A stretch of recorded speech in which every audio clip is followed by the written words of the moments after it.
क्यों आई आप मेरे कमरे में?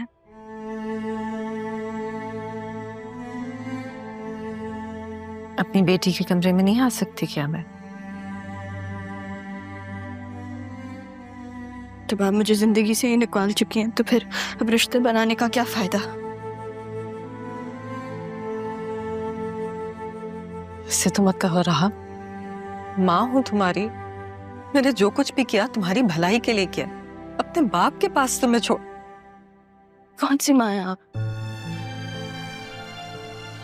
वो माँ जो मुझे छोड़ के चली गई, जिससे बाकी सबसे वादे किए, बातें की। मेरे लिए क्या किया आपने? बताएं, क्या किया आपने मेरे लिए? मुझे छोड़ के चली गई। अब क्यों आई आप मेरे पास मेरी माँ बन के मुझे बातें सुनाने? नहीं सुनना मुझे कुछ भी। मेरे नाना जान सिर्फ मेरे नाना जान थे। आपका उनसे जो ताल्लुक था मुझे कोई फर्क नहीं पड़ता। ऐसे तो मत कहो बेटा।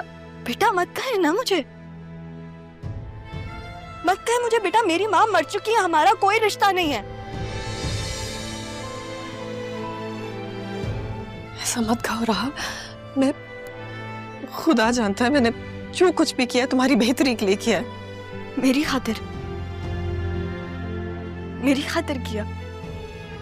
जिस वक्त बच्चे को अपनी माँ की सबसे ज्यादा जरूरत होती है ना, आपने उस वक्त मेरी माँ की गोद मुझसे छीन ली। ये सब आपने मेरे लिए किया।